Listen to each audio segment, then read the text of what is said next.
নমস্কার বন্ধুরা, এই ভিডিওটিতে আমি আপনাদের সঙ্গে আলোচনা করব ভোট কিভাবে দিতে হয়। তো আপনি যখন ভোট কেন্দ্রে পৌঁছাবেন, লাইনে দাঁড়ানো থেকে শুরু করে ইভিএম মেশিনের বোতাম প্রেস করা পর্যন্ত কোন কোন প্রসেসগুলি রয়েছে এবং ভোট কক্ষে প্রবেশের পরে কোন কোন প্রসেসগুলি রয়েছে তা আপনাদের এই ভিডিওটিতে দেখাবো। তো বন্ধুরা, ভিডিওটি কিন্তু যথেষ্ট ইনফরমেটিভ হতে চলেছে। এবার সময় নষ্ট না করে শুরু করি। তো যখন ভোটদান কেন্দ্রে আপনি পৌঁছাবেন তখন দেখবেন মহিলাদের জন্য এবং পুরুষদের জন্য দুটি কিন্তু লাইন রয়েছে। তো লাইনে দাঁড়ানোর পূর্বে আপনি দেখতে পাবেন ভোটদান কেন্দ্র থেকে 100 মিটারের মধ্যে বিএলও কিন্তু যে কোনো একটা স্থানে বসে আছেন। তো এই বিএলওর কাছে আপনাকে প্রথমে যেতে হবে এবং আপনার যে ভোটার ইনফরমেশন স্লিপটি রয়েছে সেটি এবং আপনার ভোটার কার্ডটি আপনি নিয়ে যাবেন আপনার বিএলওর কাছে এবং সেখানে উনি কিন্তু আপনার সিরিয়াল নম্বরটি একবার মিলিয়ে নেবেন এবং আপনি ভ্যালিড ভোটার কিনা তা কিন্তু উনি ভেরিফাই করবেন। তো বন্ধুরা, বিএলওর কাছে ভেরিফাই করানোর পরে আপনি লাইনে দাঁড়িয়ে যাবেন। তো তারপরে যখন আপনার পালা আসবে, দরজার কাছে দেখতে পাবেন একজন কিন্তু জওয়ান রয়েছেন, উনি কিন্তু আপনাকে ডেকে নিবেন। তো ওনার কাছে গিয়ে আপনি আপনার ভোটার আইডি কার্ডটি দেখাবেন। যদি উনি দেখতে চান তাহলে ভোটার আইডি কার্ডটি দেখাবেন। তারপরে কিন্তু আপনাকে ভোট কক্ষে প্রবেশের জন্য অনুমতি দেওয়া হবে। যখন আপনি ভোটদান কেন্দ্রের মধ্যে প্রবেশ করবেন তখন দেখতে পাবেন পরপর কিন্তু তিনজন পোলিং অফিসার রয়েছেন। পোলিং অফিসার 1, পোলিং অফিসার 2 এবং পোলিং অফিসার 3 এরকম কিন্তু পরপর বসে রয়েছেন। তো প্রথমে আপনি কিন্তু পোলিং অফিসার 1 এর কাছে যাবেন। উনি কিন্তু আপনার ভোটার ইনফরমেশন স্লিপটি নিবেন এবং ভোটার আইডি কার্ডটিও নিবেন। তো তারপরে আপনার যে সিরিয়াল নম্বরটি রয়েছে সেই সিরিয়াল নম্বরটি উনি কিন্তু যাচাই করবেন। তো আপনার সিরিয়াল নম্বরটি যখন উনি যাচাই করবেন তখন বাকি যে বিভিন্ন দলের যে পোলিং এজেন্টরা রয়েছেন ওনারা কিন্তু আপনার সিরিয়াল নম্বরটি মিলিয়ে নিবেন এবং আপনার যে সিরিয়াল নম্বরটি ঘোষণার পরে ওনারা কিন্তু তাতে টিক মার্ক দিয়ে দিবেন। তো তারপরে আপনাকে যেতে হবে পোলিং অফিসার 2 এর কাছে। তো সেখানে যাওয়ার পরে উনি আপনার ভোটার কার্ডটি নিবেন এবং আপনার সমস্ত ডিটেলস গুলি কিন্তু উনি রেজিস্টার করে নেবেন। তো যে খাতায় উনি কিন্তু আপনার ভোটার ইনফরমেশন গুলি নিলেন, লিখলেন, তার ডান দিকে দেখতে পাবেন সিগনেচারের ঘর রয়েছে। তো ওই বক্সে হয় আপনাকে সই করতে হবে অথবা আপনাকে কিন্তু বাম হাতের বুড়ো আঙুলের ছাপ দিতে হবে। তো সেই টিপ দেওয়ার পরে আপনি চলে যাবেন। তো তারপরে আপনাকে যেতে হবে পোলিং অফিসার 3 এর কাছে। তো পোলিং অফিসার 3 আপনার বাম হাতের তর্জনীতে কিন্তু কালির দাগ দিয়ে দিবেন এবং তারপরে ওনার কাছে একটি বক্স রয়েছে, সেই বক্সে উনি একটি বোতাম টিপবেন।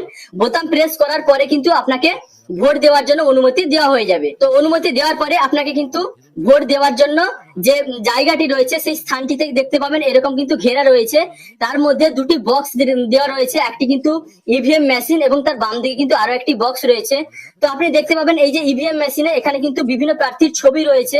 তো আপনার মনোনীত প্রার্থী যিনি রয়েছেন, যেই প্রার্থীকে আপনি ভোট দিতে চান তার সোজা যে বোতামটি রয়েছে তাতে কিন্তু আপনাকে প্রেস করতে হবে। তো এই বোতামে প্রেস করার পরে 1-2 সেকেন্ডের মধ্যে কিন্তু বিপ আওয়াজ শুনতে পাবেন।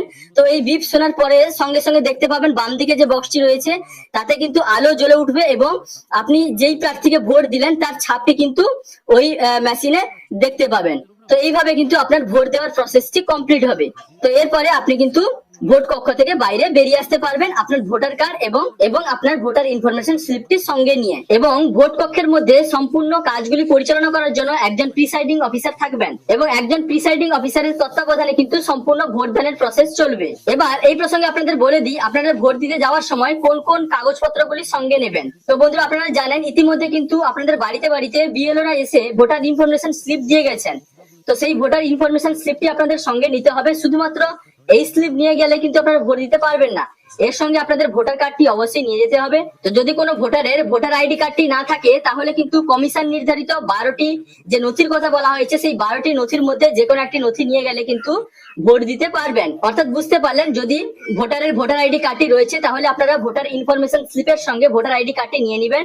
যদি কোনো ভোটারের ভোটার আইডি কার্ডটি না থাকে, যদি হারিয়ে গেছে, তাহলে কিন্তু ভোটার ইনফরমেশন স্লিপের সঙ্গে কমিশন নির্ধারিত যে 12টি ডকুমেন্টস এর কথা বলা হয়েছে, যেটি কিন্তু বর্তমানে আপনারা স্ক্রিনের উপর দেখতে পাচ্ছেন। তো এই 12টি নথির মধ্যে প্রথম যে 1 নম্বরে রয়েছে দেখুন আধার কার্ড।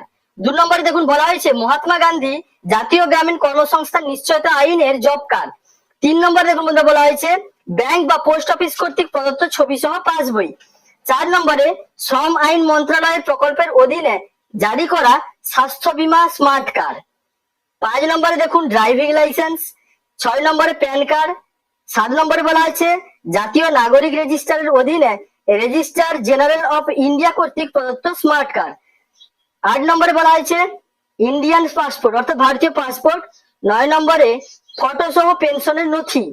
10 নম্বরে বলা হয়েছে কেন্দ্রীয়, রাজ্য বা সরকার, পিএসইউ পাবলিক লিমিটেড কোম্পানি কর্তৃক কর্মচারীদের প্রদত্ত ছবি সহ পরিষেবা পরিচয়পত্র। 11 নম্বরে বলা হয়েছে সাংসদ বা বিধায়ক বা বিধান পরিষদের সদস্যদের দ্বারা প্রদত্ত সরকারি পরিচয়পত্র। তো তারপর দেখুন 12 নম্বরে বলা হয়েছে অন্যান্য প্রতিবন্ধী পরিচয়পত্র বা ইউডিআইডি কার্ড, সামাজিক ন্যায় বিচার ও ক্ষমতায়ন মন্ত্রণালয়, ভারত সরকার। তো বন্ধুরা এই 12টি নথির মধ্যে কিন্তু যে কোনো একটি নথি যদি আপনার থাকে তাহলে আপনি এই ভিআইএস এর সঙ্গে অর্থাৎ ভোটার ইনফরমেশন স্লিপের সঙ্গে যে কোনো একটি নিয়ে গিয়ে আপনি অবশ্যই ভোটটি দিতে পারেন যদি আপনার ভোটার আইডি কার্ডটি না থাকে। তো আপনার ভোটার আইডি কার্ডটিও যদি থাকে তাহলেও কিন্তু আপনি এই 12টি নথির মধ্যে যে কোনো একটি নথির সঙ্গে নিয়ে যেতে পারেন। যদি প্রয়োজন মনে হয়, যদি ওনারা দেখতে চান তাহলে কিন্তু আপনি দেখাবেন। তো বন্ধুরা আমি যে এক্ষুনি ভোট দিয়ে এলাম, আমাকে কিন্তু এই ভোটার ইনফরমেশন স্লিপের সঙ্গে শুধুমাত্র ভোটার আইডি কার্ডটি চাওয়া হয়েছিল, আর অন্য কোনো কিন্তু ডকুমেন্টস চাওয়া হয়নি। তো বন্ধুরা এই ছিল ভোট দেওয়ার সম্পূর্ণ প্রসেস।